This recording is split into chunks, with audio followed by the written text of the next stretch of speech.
तो और भी इस एपिसोड की शुरुआत में हम देखते हैं कि कैसे किम डोक्सा मारा गया था। यानी अब सभी को रहना पड़ेगा किम डोक्सा के बगैर की दुनिया में। बट वेल ये लाइन बोलने वाला और कोई नहीं बल्कि किम डोक्सा ही था। और वो देख ही रहा था कि कैसे कि गिलियांग और यूसेंग को तो मानता ही था, पर ली जी अभी दबाकर उसके लिए रो रही थी। और उन्हें देखता हुआ वो कहता है, वेल अच्छी बात है कि मैं थर्ड पर्सन व्यू पॉइंट से देख पा रहा हूँ, पर बेहतर होता अगर मैं फर्स्ट पर्सन पर्सपेक्टिव का इस्तेमाल कर सकता, पर अब वो काम नहीं करेगा जोंग्यो की वजह से। और अपनी विंडो स्क्रीन को देखता हुआ वो कहता है कि उसकी आत्मा कॉफिन से तो बाहर थी, पर इस एट्रीब्यूट का कूल डाउन बहुत ही लंबा था। और नोटिफिकेशन आते हैं कि एट्रीब्यूट 8 लाइव्स का इफेक्ट इस वक्त एक्टिव था और डोक्सा को 72 आवर्स और वेट करना पड़ेगा वापस से जिंदा होने के लिए। और यही एट्रीब्यूट डोक्सा को मिला था पीस लैंड पे अपने किंग ऑफ नो किलिंग वाले टाइटल को गंवाने के बाद। बिल्कुल उसके पास इस वक्त 8 जिंदगियां थे। ये एट्रीब्यूट जो कि सिर्फ पाया जा सकता था यामातो नो ओरोची के चमड़े और ब्लड से बनाए गए और उससे शराब से, जिससे अब उसके पास 8 जिंदगियां थी। और यामातो नो ओरोची के हर एक सिर में एक स्पेशल एबिलिटी थी और वो एक एक कर हर एक एबिलिटी को पा सकता था जब भी वो टर्न वाइज वापस से जिंदा होगा।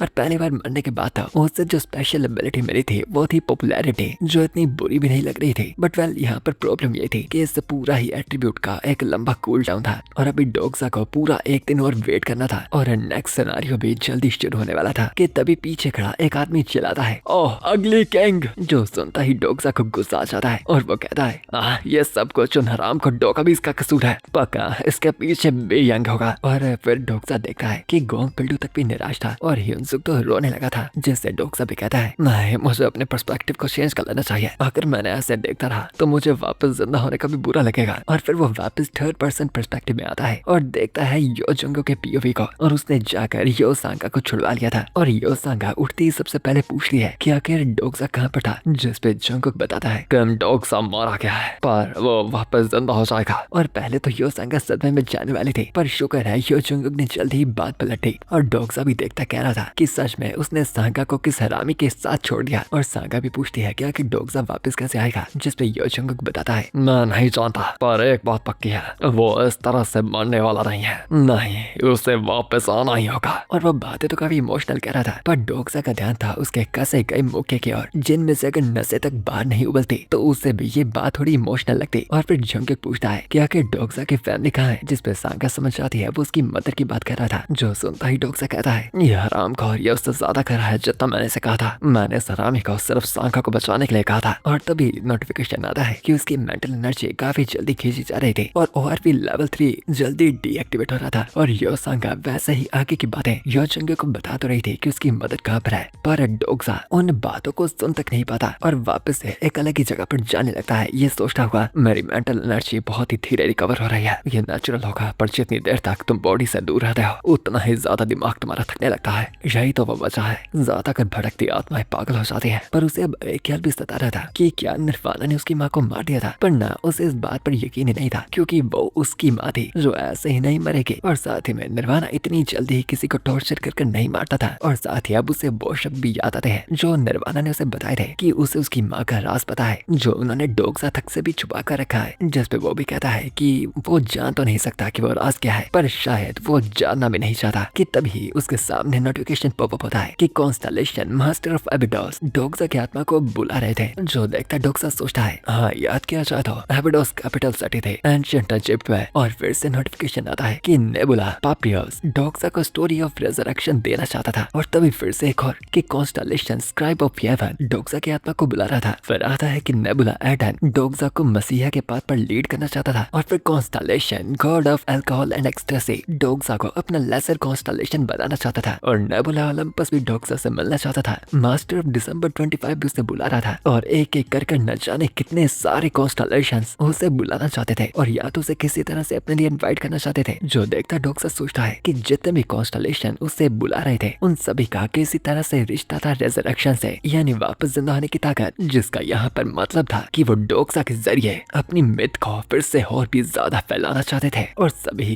कॉन्स्टलेशन आपस में इस वक्त बहस रहे थे, क्योंकि यहाँ पर हर एक कहानी जो होती थी वो शब्दों से ही फैलाई जाती थी। तो सोचो क्या होगा अगर डोक्सा वापस से जब जिंदा होगा, वो भी सीधा 3 दिन के बाद, और उठता ही सबसे पहले चिल्लाएगा, अरे वाह मैं डोक्सा हूँ, मैं जिंदा हो गया, जीसस क्राइस्ट की जय हो। तो वहीं पर लोग एकदम हैरान हो जाएंगे और उसी मिथ को आगे और भी फैलाने लगेंगे, जिसके रिजल्ट से वो कॉन्स्टलेशन जो उस मिथ से बिलोंग करता हो उसे बहुत ही ज्यादा प्रोबेबिलिटी मिलेगी, इतनी ज्यादा कि वो सिनेरियो के अंदर इंटरफेयर कर पाएंगे, जिस पे डोक्सा भी सोचता है। इन्हें क्या लगता है कि इन्हें सिनेरियो में बदलाव करने की ताकत मिल जाएगी सिर्फ रिजरेक्शन देकर, पर यहाँ पर ऐसा तो लग रहा था कि अभी उसके पास अपर हैंड है, पर असल में ऐसा चक्कर नहीं था। जो रिजरेक्शन यानी वापस से जीवित होने की कहानियां है वो एक बहुत ही सेंसिटिव टॉपिक है कॉन्स्टलेशंस के बीच में सहयोगिक चोरी के आरोप के चलते, क्योंकि ये टॉपिक ईधन और वेदस के बीच में बहुत ही ज्यादा टेंशन लाता है। जैसे कि फॉर एग्जांपल इन दोनों ही धर्मों में रिजरेक्शन को अपने तरह से बता रखा गया है, और हम ORV में विष्णु भगवान को भी देख रहे हैं, और इसीलिए डोक्सा सोचता है कि अगर वो यहाँ पर इनमें से किसी भी एक को चूज कर लेगा वो बाकियों को अपना दुश्मन बना देगा, पर अगर उसने सभी को ही मना कर दिया तो सभी फिर उससे नफरत करेंगे। और आगे इसके सिर दर्द हो रखे है कि वापस जिंदा होने के बाद वो अपने दोस्तों को कैसे बताएगा, और ऊपर से अगर वो कॉन्स्टलेशंस का दुश्मन बन गया तो उसकी मुश्किलें बढ़ जाएगी। और काफी कॉन्स्टलेशन डोक्सा को जल्दी चूज करने के लिए कह रहे थे कि तभी बीच में आती है constellation queen of dark spring, जो इस आर्ग्यूमेंट को ठंडा करने की कोशिश कर रही थी और बता रही थी कि ये डिसीजन खुद इनकारनेशन का था। जो देखता डोक्सा भी कहता है आखिर फर्स्ट ऑफ ऑल मेरी साइड अचानक से क्यों लड़ रही है, सच में ये लेडी अजीब है। और वैसे ही कुछ कॉन्स्टलेशंस के बीच में बहस चल गई थी, और तभी इस मामले को अच्छे से शांत करने के लिए पर्सेफोन इनवाइट करती है डोक्सा को एक बैंक्वेट में, और फिर हमें बिल्कुल ही एक स्वर्ग जैसे दिखने वाली जगह दिखाई जाती है, एक बहुत ही बड़ा सा आलीशान सा जैसा कैसल जो कि एक्चुअली में बादलों में था। और तभी ही वहाँ पर एक डोका भी प्रकट होता आता है जो डोक्सा को बताता है कि उसे बैंक्वेट में जल्दी चलना पड़ेगा क्योंकि ये बहुत ही इंपॉर्टेंट था, तो वो उसे फटाफट तैयार करता है। और तभी वो डोका भी उसके कपड़े बिल्कुल बदल कर उसे काले सूट बूट में तैयार कर देता है और अपना कूल डाउन देखता है। डोक्सा कहता है अभी 23 घंटे से भी ज्यादा पड़े हैं और मैं कोशिश करूंगा कि मैं इस जगह पर ज्यादा देर तक ना रहूं, ये कहानी से पहले ही आ गया, पर हाँ मैं भी उस बैंक्वेट में जाना चाहता हूँ। और नोटिफिकेशन आता है कॉन्स्टलेशन पर्सेफोन ने उसे बैंक्वेट में इनवाइट किया था अपने पार्टनर के तौर पर, और वो डोका भी बताता है कि कॉन्स्टलेशन द्वारा भेजा गया एक आदमी उसे लेने के लिए वहाँ पर जल्दी आ ही जाएगा। और अब डोक्सा जिस जगह पर टेलीपोर्ट हुआ था वो एक अलग ही जैसी स्पेस थी, इसीलिए नोटिफिकेशन आया था कि डोक्सा इस वक्त मेन एरिया से बाहर था। और फिर वो डोका भी गायब हो जाता है और भयानक से नोटिफिकेशन डोक्सा को आने लगते हैं कि अगर वो 24 घंटों के लिमिट में सिनेरियो में वापस नहीं पहुंचा तो उसे सिनेरियो के रूल्स द्वारा ही पूरी तरह मिटा दिया जाएगा। और तभी उसका एक हिडन सिनेरियो कॉन्स्टलेशन बैंक्वेट शुरू हो जाता है, और तभी उन दूर बादलों को चीरते हुए उसे एक बहुत ही तेज सुनहरी रोशनी दिख रही थी। तभी उसके सामने प्रकट होते आते हैं वो सुनहरी पंखों वाले बहुत ही बड़े आलीशान से घोड़े जिनके साथ सोने सा रथ बंध रखा था। और इस सोने को कैरेज को देखता हुए डोक्सा सोचता है ये कैरेज सूरज से बनाया गया है, इसका मतलब जो इसके अंदर है। और तभी उसे एक आवाज आती है जो उसे अंदर बैठने के लिए कह रही है। जो देखता डोक्सा सोचता है कि क्या ये सच में अपनी असली आवाज का इस्तेमाल करेगा, क्योंकि कॉन्स्टलेशन की आवाज एक्चुअली में इनकार्नेशन को बहुत ही ज्यादा हर्ट कर सकती है। पर वो कॉन्स्टलेशन डोक्सा को बताता है कि सब कुछ ठीक है, वो इस वक्त एक सिंबॉलिक रियम में थे, तो असली आवाज इस वक्त उतनी ताकतवर नहीं थी जितनी होनी चाहिए, तो डरने की जरूरत नहीं और डोक्सा को ऊपर आ जाना चाहिए। और डोक्सा ऊपर चढ़ता कह रहा था अगर ये सच में सूरज का कैरेज है तो इस कैरेज के ओनर को हीलियोस होना चाहिए, सूरज का देवता। पर फिर अपने सामने जब वो देखता है वहाँ पर बस वाइन थी, और उस वाइन के गिलास को देखता डोक्सा कहता है। और तभी उस वाइन के गिलास से एक आवाज आती है जो डोक्सा से पूछती है कि क्या उसने उसे पहचाना नहीं। और नोटिफिकेशन आता है कि god of alcohol and ecstasy Doxa से डिसअपॉइंटेड था। और तभी डोक्सा उसका नाम लेता पूछता है डायनोसिया तो ये तुम हो, कि तभी उसे एक झटका सा लगता है और डायनोसियस बताता है कि डोक्सा उन्हें यहाँ पर उनके असली नामों के साथ नहीं बुला सकता था। और फिर वो बताता है कि वो प्रोबेबिलिटी की वजह से अभी ग्लास का रूप ले रखा था, जिसपे डोक्सा भी सोचता है कि उसके लिए भी ये बेहतर था कि डायनोसियस अपनी असली फॉर्म में नहीं था, क्योंकि भले ही उसके पास फोर्थ बॉल हो वो पक्का नहीं हो सकता कि वो एक कॉन्स्टलेशन के असली फॉर्म को झेल भी पाएगा या फिर नहीं। और फिर डायनोसियस इस बार अपने आप को प्रॉपर्ली इंट्रोड्यूस करवाता है, क्योंकि वो पहली बार मुंह पर मिले थे। और वो जोक भी मारता कहता है वैसे तुम्हारी कंट्री में मुझे एक एनर्जी ड्रिंक का नाम से भी जाना चाहता है, और उस ड्रिंक का नाम था बाचोस, जो कि डायनोसियस का रोमन नेम था। और उस रथ पर चलते हुए डायनोसिस ये भी पूछता है कि डोक्सा से बात करने में बिल्कुल शर्माता नहीं था, क्योंकि है तो एक कॉन्स्टलेशन ही था ना, जिस पे डोक्सा याद करवाता है कि वो पहले भी तो कॉन्स्टलेशन से मिला था। हाँ, हमारी पेरसेफोन, जिस पे डायनोसिस याद करता है कि हाँ उसी ने तो डोक्सा को अंडरवर्ल्ड में भेजा था। और वो डोक्सा से ये भी पूछता है कि आखिर डोक्सा ने वहाँ पर जाकर क्या किया था, और मस्ती मारता कहता है, मैंने वैसे क्वीन को कभी भी किसी से इतना अच्छा नहीं बनते देखा कि वो ताकतवर नेबुला के खिलाफ एक इनकार्नेशन की रक्षा करे। तो बताओ मुझे, कहीं तुम्हारा उसके साथ वैसा रिश्ता तो नहीं है, या तो फिर वो तुम्हारी शुगर मम्मी है। पर डोक्सा से वहीं पर रोकता है और बताता है ऐसा कुछ नहीं है, जिस पे डायनोसिस कहता है, अरे छुपा मत यार, मैं जानता हूँ वो बहुत मस्त है, भले ही उसकी उम्र ज्यादा है, पर तुम जानते हो रूह काम जाती है देख कर उसे। अगर वो भी सिंगल होती मैं ट्राई करता। कि तभी डोक्सा से टोकता है और उससे पूछता है कि क्या डायनोसिस को ऐसी बातें कहनी भी चाहिए, क्योंकि शायद क्वीन ऑफ अंडरवर्ल्ड तो उसकी माँ थी। जिस पे डायनोसिस हंसता कहता है कि अच्छा ऐसी कहानियां भी थी। जिस पे फिर डोक्सा पूछता है, तो एक मिनट, वो कहानियां झूठी थी, मतलब वो तुम्हारी माँ नहीं है। जिस पे डायनोसिस कहता है, नहीं मैंने कब बोला कि कहानियां झूठी है। जिससे डोक्सा का रिएक्शन एकदम डिस्गस्टेड हो जाता है कि कैसा आदमी था ये। जिस पे डायनोसिस कहता है कि ओलंपस में ऐसी चीजों पर टैबू वगैरह नहीं लग रखा। और फिर वो डोक्सा को ये भी कहता है कि जैसा कि डोक्सा को पहले उसका मैसेज मिला था, तो वैसे ही अगर डोक्सा से ज्वाइन करता है तो वो डोक्सा को बाचूस की स्टोरी बेस्ट करेगा। पर अपने सामने वो डोक्सा का चेहरा देखता ही है कि वो बिल्कुल भी इंटरेस्टेड नहीं लग रहा था बाचूस की कहानी में। जो देख डायनोसिस चिल्लाने लगा है, ये कैसा एटीट्यूड है, तुमने अभी अभी अपने मन में मुझे ईदन और वेद वाली कहानियों से कंपेयर किया ना। ये इसीलिए है क्योंकि तुम जानते नहीं कि तुम किस मुसीबत में पड़े हो। तुम जानते हो क्या होता है जब तुम्हें कहानी मिलती है रिस्ट्रक्टेड मसीहा जैसी। और वो डोक्सा को ये भी बताता है कि अगर डोक्सा ने उन्हें ज्वाइन किया तो उसे अपनी पूरी जिंदगी वर्जिन ही रहना पड़ेगा। और साथ ही उसके मन में बाचूस की कहानी बहुत ही ज्यादा औसम थी। और वो डोक्सा को ये भी कहता है, तुम जानते हो ना मेरे पास प्रीस्टेसेस है, तुम उनके साथ रातें बिता सकते हो और एक्स्ट्रा मजे के लिए मैं तुम्हें लगातार शराब तक दूंगा। जिस पे डोक्सा कहता है कि ना ये ऑफर इतना भी कुछ खास नहीं लग रहा। जिस पे फिर वो भी कहता है, तुम्हारी बातें सुनकर तो मुझे उस ईदन वाली एंजल की बातें सच्ची लग रही है, जो कह रही थी कि तुम शायद मर्दों में ज्यादा शौक रखते हो। जिस पे डोक्सा समझ जाता है कि ये पक्का यूरियल थी। और वो कहता है, मैं जान गया कि ये अफवाहें किसने फैलाई है, पर मैं साफ कहता हूँ ये बकवास है। मुझे औरतें पसंद है और ये बकवास छोड़ो, पहले मुझे ये बताओ कि आखिर सच्ची वजह क्या है कि तुम मुझसे मिलना चाहते थे। और वो कहने ही वाला था कि वो तो बस डोक्सा को ज्वाइन करने के लिए मनाना चाहता था। पर डोक्सा अपने सवाल को रिपीट करता है कि क्या वो फिर से सच कह रहा था। जिस पे वो वाइन का गिलास शेक होता है और डायनोसिस कहता है कि डोक्सा तेज तो बहुत था। और इसीलिए वो आगे बताता है कि हाँ उसने डोक्सा को ओलंपस ज्वाइन करने के लिए नहीं बुलाया था। और ये वैसा ही था जैसा डोक्सा ने सोचा था कि ऐसा हो ही नहीं सकता कि सारे ही 12 ओलंपियन गॉड्स आ जाएं सिर्फ एक सिंगल इनकार्नेशन को उन्हें ज्वाइन करवाने के लिए। और फिर डायनोसिस साफ साफ पॉइंट पे आता कहता है कि वो चाहता है कि डोक्सा ओलंपस को ज्वाइन ना करे। तभी वहाँ पीछे एक बहुत ही बड़ा धमाका होता है और डायनोसिस बताता है कि बाकी नेबुला डोक्सा के पीछे आ रहे थे और ऐसा काम बिल्कुल भी नहीं चलेगा। इसीलिए वो डोक्सा को यहाँ पर उतारने वाला था और बाकी रास्ते डोक्सा को भाग कर जाना था। और अगर वो सही रास्ता फॉलो करेगा तो वो कुछ ही पलों में वहाँ पर पहुंच जाएगा। पर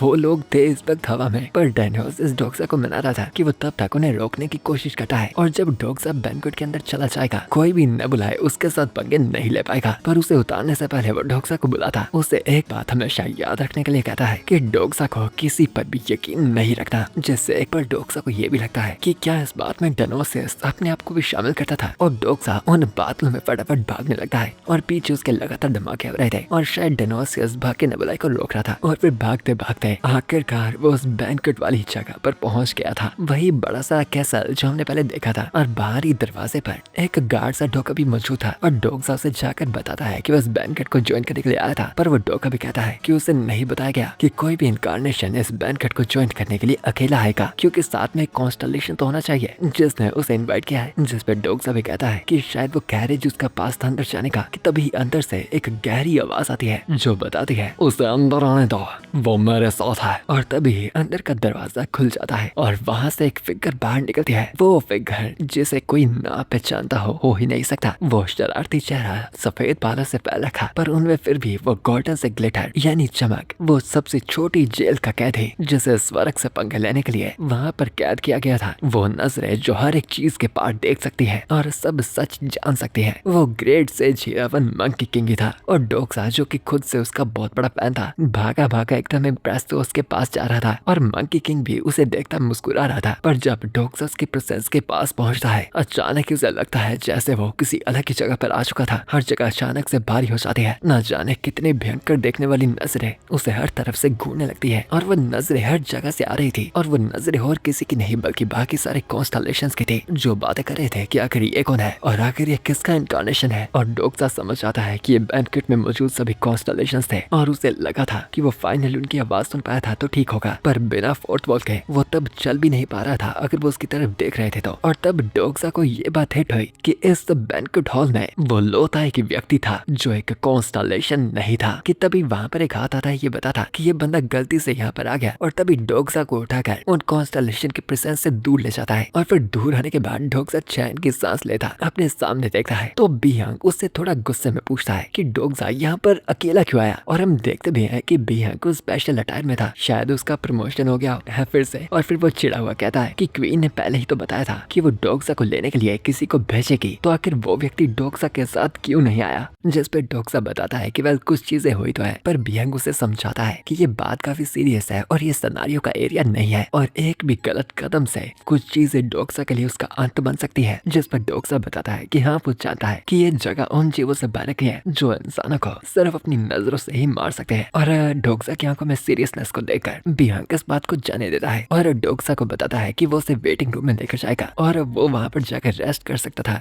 और वेटिंग रूम में एक वीडियो थी जो डोक्सा को ध्यान से देखनी थी। कि डोक्सा कुछ और बात छेड़ने लगता है कि बियांग उसे फिर से कहता है कि जो वीडियो वहाँ वेटिंग रूम में दिखाई जाएगी डोक्सा को वहाँ पर अपनी नजरें बनाई रखनी है। और फिर वैसे ही डोक्सा चलता हुआ आ जाता है इनकारनेशन वेटिंग रूम में। और बियांग ने भी उसे कहा था कि क्या डोक्सा को क्या लगता था कि वो लोथा इनकारनेशन था जो यहाँ पर आया था। कॉन्स्टलेशंस ने बाकी और को भी इन्वाइट किया था कि जब डोक्सा दरवाजा खोलकर अंदर ही कदम रखता है तो उसके साइड में ही खड़ा था यो जंग्यो जो उसे कहता है हाँ किम डोक्सा। और हाँ दोनों की वापस से सरप्राइजिंगली जल्दी मुलाकात हो जाती है और डोक्सा फटाफट याद करता है कि ये कॉन्स्टलेशन बैंक्वेट नोवेल में भी काफी बार मेंशन किया गया है। और यहाँ पर यो जंग्यो कहता था कॉन्स्टलेशंस को चीट करने के लिए अपने रिग्रेशन का इस्तेमाल कर तो बेशक ये नेचुरल था कि वो उस गेस्ट लिस्ट में मौजूद था। और फिर उसके पास बैठा वो कह रहा था अरे मुझे नहीं पता इसे किसने इन्वाइट किया, पर बेशक कॉन्स्टलेशंस अपनी लाइन बना कर रखेंगे यो जंग्यो के साथ रिश्ता बनाने के लिए, तो उनमें से ही किसी के इन्विटेशन को इसने एक्सेप्ट किया होगा। और वैसे भी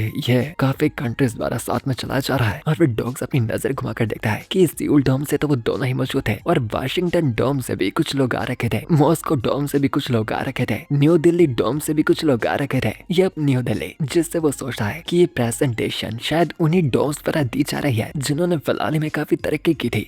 और ये तो ऐसा लग रहा था जैसे यो जंग का 24वां रिग्रेशन चल रखा था। कि हाँ यो जंग डोक्सा से पूछता है कि आखिर वो यहाँ पर क्या कर रहा था, जिस पर डोक्सा बताता है कि वो वही वजह से यहाँ पर था जिस वजह से यो जंग गया था, यानी इनविटेशन के बाद ही। और फिर वो पूछता है कि वो वापस जिंदा कब होगा, जिस पर डोक्सा बताता है कि शायद कल तक। और वो गुस्से में कहता है बाकियों को तुम्हारी काफी चिंता हो रही है, माफ करना इसके बारे में, पर भाई थोड़ा शांत हो जा। और तभी वहाँ पर एक स्क्रीन चालू होती है जहाँ बताया जाता है कि एक मिड लेवल डोकाबी का प्रमोशन हो रहा था और लो लेवल डोकाबी का रिप्रेजेंटेटिव होने के नाते बियांग उस स्क्रीन में मौजूद कह रहा है कि वो सभी कॉन्स्टलेशन को अपनी ये कहानी सुनाना चाहेगा। और डोक्सा समझ आता है कि हरामी बियांग उसे बार बार स्क्रीन पे नजर बनाने के लिए क्यों कह रहा था, क्योंकि उसकी तारीफ होने वाली थी। कि फिर बियांग बताता है कि उसके चैनल पर आधे से भी ज्यादा अचीवमेंट सिर्फ एक इनकारनेशन की वजह से हुई थी जो उसके चैनल पर बहुत ही ज्यादा एक्टिव था और उसे वैसे भी सभी ज्यादातर कॉन्स्टलेशन जानते ही होंगे। और वो आधा हॉनर उस इनकारनेशन को देना चाहता था और बाकी हाफ। और ये कहने से पहले वो थोड़ा पोस्ट मारता है कि डोक्सा शर्मा ही रहा था कि उसके बाद ही वो दोनों हैरान हो जाते हैं जब बियांग उसी एग को निकालता कहता है कि वो बाकी हॉनर देना चाहता था इस जल्दी पैदा होने वाले बच्चे को। और योजंग फटाफट उस एग को स्कैन करता है और सब कुछ समझता डोक्सा पर चिल्लाता है किम डोक्सा ये तुमने किया है, तुम जानते भी हो तुमने कर क्या दिया है, अगर तुमने ऐसा किया तो यू सियांग। जिस पे डोक्सा से बताता है कि ये लोथा तरीका था, अगर वो डोकाबी के तौर पे वापस पैदा होगी कम से कम वो पत्थर मौत तो नहीं मारी जाएगी। और फिलहाल के वक्त ये मैनेजमेंट सेंटर सबसे सेफ जगह थी। कि तभी वहाँ पर एक लेडी आती उससे पूछती है कि क्या वही डोक्सा किम था, और उस लेडी से डोक्सा पूछता है कि क्या वो उसे जानती है, जिस पर वो बताती है कि सिर्फ थोड़ा, क्योंकि उसने उसके बारे में सुन रखा था। और मन ही मन डोक्सा सोच रहा था कि उसे लगा नहीं था ये लेडी खुद उससे पहले मिलने आएगी। और उससे हाथ मिलाता ही वो कहता है तुमसे मिलकर खुशी हुई सेलेना किम। जिस पे सेलेना उससे पूछती है कि क्या डोक्सा उसे जानता था, जिस पे वो बताता है सेलेना अमेरिका को रिप्रेजेंट करती थी और उसने भी उसके बारे में सुन रखा था। और फिर वो उसकी प्रोफाइल खोलता है और नोटिफिकेशन द्वारा सिर्फ कुछ ही जानकारी उसे दी जाती है। और उसका supporting constellation ender of boars था और personal attribute rare animal lover था और हीरोइक किंगस गार्डियन था। और ये सेलेना किम जो थी वो वाशिंगटन डोम से थी और साथ ही एना क्रॉफ्ट के एक मेंबर थी और ये नॉवल के one of the 100 story strongest character में से आती थी और डोग्सा का जो king of no killing attribute था वो ओरिजिनली सेलेना का था। और डोग्सा पूछता भी है कि क्या एना क्रॉफ्ट उसके साथ नहीं आई, और सेलेना के पूछने पे वो बताता है कि वो उससे एक बार सपने में मिला था। और सेलेना बताती है कि वो आना तो चाहती थी और अगर उसे पता होता कि डोग्सा आएगा वो पक्का आती, पर डोग्सा मनी में सोचता है कि शुक्र है वो नहीं आई, वरना चीजें थोड़ी मुश्किल वाली हो जाती, क्योंकि उसकी वजह से कुछ कांड हुआ था। कि तभी साइड ही मौजूद यो जंग गुस्से में देखता कहता है, उस औरत को कहना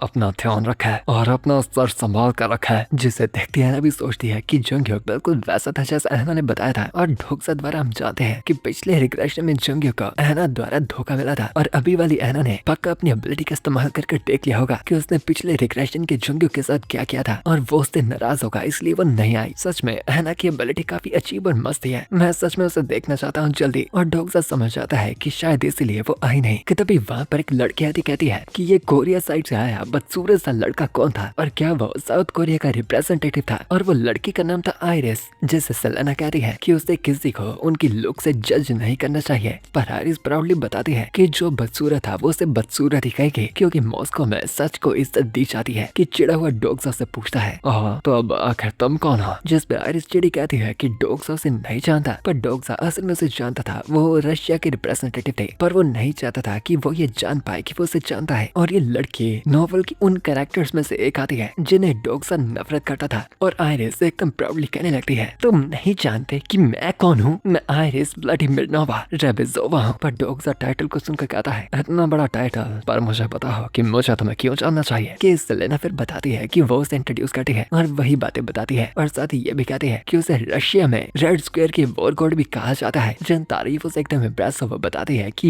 यही थी वो। पर डोग्सा को ऐसे ड्रामेबाजी बिल्कुल नहीं पसंद थी। और फिर वापस से जब वो आयरिस को डोग्सा को इंट्रोड्यूस करने लगती है, वो डोग्सा का निकनेम भी पूछने वाली थी, जिसे फटाफट उठकर यो जंगुक बताने लगा था, उस गधा का नाम है। नहीं नहीं नहीं नहीं नहीं नहीं, मेरा कोई भी निकनेम नहीं है। उस बंदे पे ध्यान मत दो, क्योंकि डोग्सा को एक्चुअली में याद था कि उसका निकनेम बन चुका था द अग्लीस्ट किंग, और वो नाम वो किसी को बताना नहीं चाहता था। और अब आयरिस इस बात पर हंसने लगती है कि एक गधा जिसके पास निकनेम भी नहीं था वो यहाँ पर आया था। और वो कहती है उसे पता नहीं कि डोग्सा कितना कर क्वालिफाइड था, पर उसे अपना बिहेवियर संभाल कर रखना चाहिए, क्योंकि उसे यहाँ जाकर अगर फेवर मिलेगा भी तो सिर्फ कोई निकम है हिस्टोरिकल ग्रेट कॉन्स्टलेशन से ही। ना ना ना, अब कौन समझाए इस बेचारी डिल्यूशनल लड़की को। खैर अभी बड़ी होने दो बच्ची को। कि तभी वहाँ पर एंटर करता एक डोगा भी आता, कहता है कि फेबल सेशन जल्दी शुरू होने वाला था, तो सभी को वहाँ से चलने के लिए तैयार होना था। और सेलेना तो अच्छे से ग्रीट करती वहाँ से जाती है, पर आयरिस एकदम प्राउडली और एटीट्यूड में बताती है कि देख लेते हैं वहाँ पर जाकर होता क्या है और किसे कितनी इज्जत और अच्छे ऑफर मिलते हैं। पर यो जंगी को डोग्सा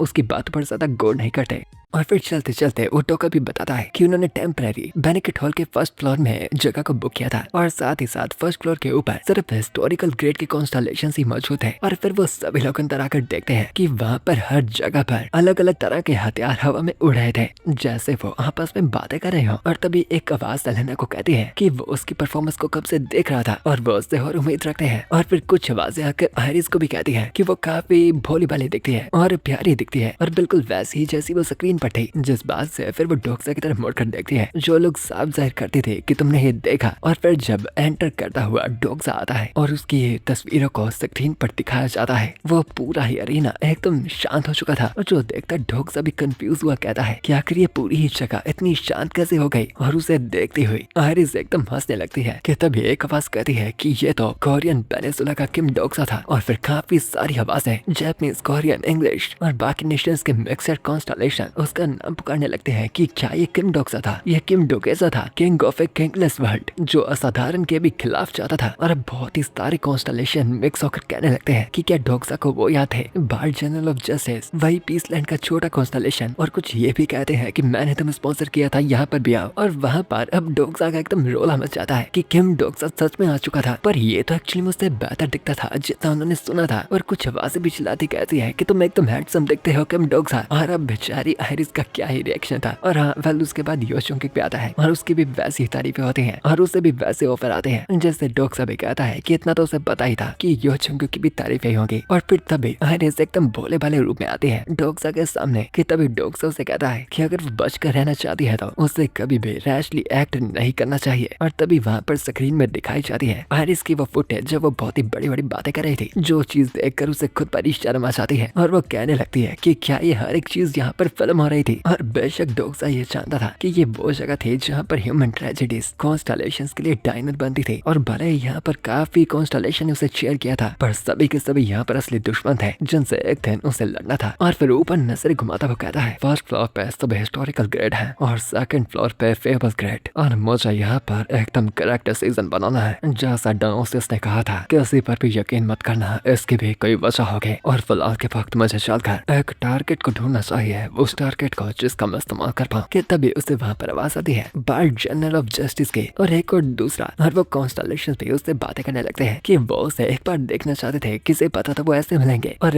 उड़ते हुए आई पैच को देखता हुआ कहता है कि ये वन नाइट मैट्रिया था और उसके पीछे किंग ह्यूगमो द ग्रेट था। और पीछे से फिर से उसे एक आवाज आती है, और जब वो पीछे मुड़कर देखता है तो वहाँ पर एक 100 वॉन का सिक्का था, जिसे देख वो शौक होता है कि वो सिक्का कहता है कि उसे मिलकर काफी खुशी हुई। पर कंफ्यूज हुआ डोक्सा उससे पूछना चाहता था कि वो था कौन, जिस पे बस सिक्का डिसअपॉइंट हो जाता है कि उसने उसे नहीं पहचाना। और फिर वो बताता है कि लगता है कि डोक्सा उसके दिए गए स्टिग्मा का काफी अच्छे से इस्तेमाल कर रहा था, जिससे फिर उस सिक्के को अच्छे से देखकर डोक्सा को याद आ जाता है कि वो Duke of loyalty and warfare ये सन सेन था। और आखिर कोरिया में कोई भी इस पिक्चर को देखकर इमोशनल क्यों नहीं होगा। और वो कहता है कि क्या ये एडमायरल थे, पर वो बातें छोड़ो, एडमायरल यहाँ पर आखिर सिक्के वाली फॉर्म में क्यों थे, जिस पर वो बताता है कि उसकी विल के अकॉर्डिंग नहीं था। कि तभी फिर वहाँ पर एक नोट भी आता है और एडमायरल बताता है कि ये हांगुल का फाउंडर था, जिसकी ग्वांगवा मोन में उसकी जैसी एक स्टैचू थी। और यहाँ पर मौजूद होने के लिए जो उनकी सिंबॉलिक फॉर्म थी वो उनकी सबसे जानी मानी फॉर्म की वजह से आई थी, जिस पे डोक्सा कंफ्यूज हुआ कह रहा था, अगर मानता हूँ सीचोंग द ग्रेटेस्ट फॉर्म में है, पर कम से कम एडमायरल को टर्टल शिप की फॉर्म में तो होना चाहिए था। और ऊपर देखता हुआ डोक्सा कहता है कि सेकंड फ्लोर पर जो फेबल ग्रेड के कॉन्स्टलेशन थे वो सभी के सभी इंसानी फॉर्म में थे, सिर्फ हिस्टोरिक ग्रेड को ही ये ह्यूज प्लॉसिबिलिटी को सहना पड़ा था और अपनी कंजम्पशन रेट घटाने के लिए ऐसी फॉर्म में आना पड़ा था। कि तभी डोक्सा की नजर जाती है उसी फ्लोर पर मौजूद एक आदमी पर, जो कि एक इंसानी फॉर्म में था। और डोक्सा पूछता है कि आखिर फिर वो कॉन्स्टलेशन कौन था, जो कि फेबल ग्रेड तक तो नहीं लग रहा था, पर फिर भी एक इंसानी फॉर्म के अंदर था, जिस पे एडमायरल बताते हैं कि कोरियन पेनिसुला के हिस्टोरिकल ग्रेड कॉन्स्टलेशन रैंक में उस आदमी से ऊंचा कोई नहीं था। और कहा जा सकता था कि वो यहाँ पर मौजूद सबसे ताकतवर हिस्टोरिकल ग्रेड कॉन्स्टलेशन था। और वो व्यक्ति यहाँ पर सिर्फ एक ही वजह से मौजूद था, वो थी उतनी सारी कहानियों की वजह से जो उसने इकट्ठा की थी, ना कि बाकी जनरेशन का नाम को यूज कर।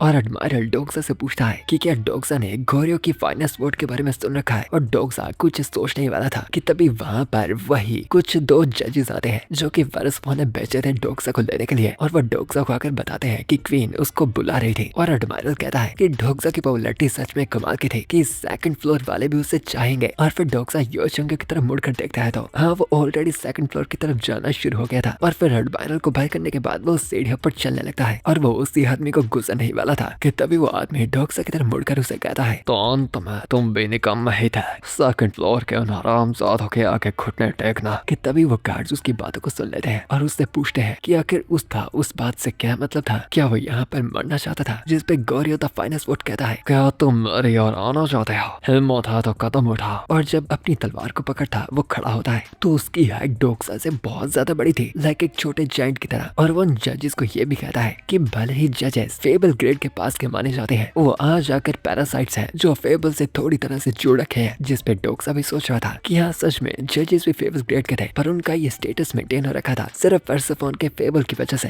कि तभी गोरियो द फाइनेस्ट वर्ड एकदम गुस्सा होता कहता है, मैं नहीं जानता तुम इस तुच्छ जगह पर किस चीज के लिए इकट्ठा हो रखे हो, पर ज्यादा हवा में मत उड़ो। और वो और कुछ बोलता और बहुत बहस होती या लड़ाई हो जाती। उससे पहले ही पर्सेफोन वहाँ पर आती कहती है, बस इतना काफी था और यहाँ पर कोई भी फालतू की लड़ाई और बहस को शुरू नहीं करेगा। और वो गोरियो द फाइनेस्ट वर्ड को भी कहती है, इतना बदतमीज ना बने को। और इस वक्त वापस से वो आई थी यो सांगा के रूप में, एंड हमेशा की तरह वो खूबसूरत दिख रही थी। और फिर मुस्कुराती हुई डोक्सा को देखती वो कहती है, काफी टाइम हो गया मिले किम डोक्सा। और उसे देखता डोक्सा भी सोचता है, ये फिर से यो सांगा के रूप में आई है, क्या इसे सच में मुझे जानबूझकर छेड़ने में मजा आता है। और वेल, फिलहाल के वक्त तो इस एपिसोड को यहीं पर एंड करते हैं। और हाँ, पिछले वाले से तो जल्दी वीडियो लाई ना मैंने, जैसा कि मैंने कहा था 2-3 दिन में एक एपिसोड डालने की कोशिश करूंगा। और ये वाला एपिसोड थोड़ा बड़ा बनाना चाहता था, बट वेल थोड़ा सा फीवर है, तो इस एपिसोड का गोल रखते हैं पूरे 120 कमेंट्स का, जिसमें आप डिस्कस कर सकते हैं इस एपिसोड के बारे में और इसकी कहानी को। और साथ ही में वीडियो को हाइप कर देना। एक इंसान 3 बार कर सकता है तो 3 बार कर देना। तो मैं आपसे मिलता हूँ अगली बार अगली वीडियो के साथ। बाय, गुड बाय, सायनारा, जाना।